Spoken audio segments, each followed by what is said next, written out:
امروز اومدم با یه ویدیو دیگه و قرار با هم دیگه مکالمه انگلیسی برای خرید لباس و حالا جملاتی که استفاده میشه در حین خرید کردن رو با هم دیگه یاد بگیریم. یادتون باشه من جملات رو چند بار تکرار میکنم. بار اول سعی کنید به معنی و تلفظش توجه کنید و بار دوم با من تو مکالمه همراه بشید. 3, 2, 1. خب توی هر مغازه‌ای که میریم اولین جمله‌ای که معمولا پیش میاد یه سلام و احوالپرسی کوتاهه. حالا ممکنه احوالپرسی نباشه و فقط سلام باشه. مثلا بگن Hello, how can I help you? Hello, how can I help you? یعنی سلام، چطور میتونم کمکتون کنم؟ حالا ممکنه عین این عبارت رو نشنوید، مثلا بگن Can I help you? میتونم کمکتون کنم؟ و خب این اولین مکالمه هست که پیش میاد و جوابش قطعاً هلو خواهد بود. خب شما هم در جوابش سلام میکنید و درخواستتون رو میگید که تو جمله بعدی میبینیم چی بگید. خب توی مرحله بعدی باید شما درخواستتون رو بگید. رفتید توی مغازه دنبال یه چیزی میگردید دیگه. خب I'm looking for a t-shirt. ولی اگه مثلا رنگ خاصی مد نظرتون هست یا مثلا طرح خاصی مد نظرتون هست اینجا میگید I'm looking for a blue color t-shirt. حالا به جای تیشرت میتونید انواع اقسام لباسهای دیگر هم خب حالا دنبال چی میگردیم؟ شرت، درس، سوت، پنس، جکت، جینز. اینو باید مد نظرتون داشته باشید دیگه. مثلا میگین I'm looking for a shirt. دنبال پیراهن میگردم. I'm looking for a suit. دنبال کت و شلوار میگردم. I'm looking for a jacket. دنبال ژاکت دارم میگردم. پلیور دارم میگردم. I'm looking for pants. دنبال شلوار دارم میگردم. I'm looking for jeans. دارم دنبال شلوار لی میگردم. خب حالا واسه اینکه مکالمتون حرفه‌ای‌تر به نظر برسه مثلا گفتید I'm looking for a shirt.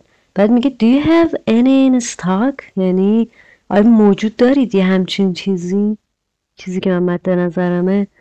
Do you have any in stock؟ in stock یعنی موجود داشتن.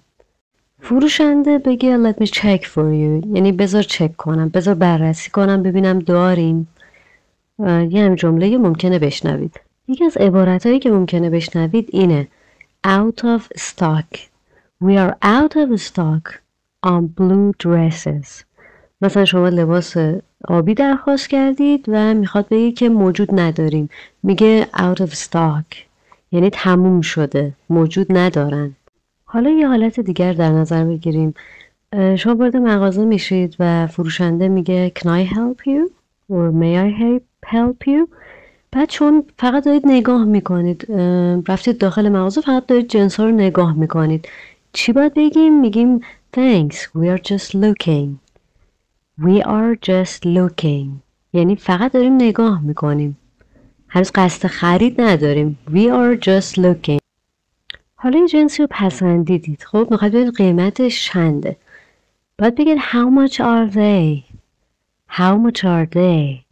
How much is this? یا How much are they?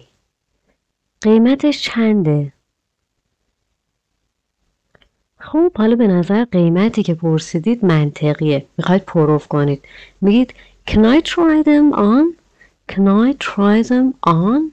میتونم امتحان کنم؟ میتونم پروف کنم؟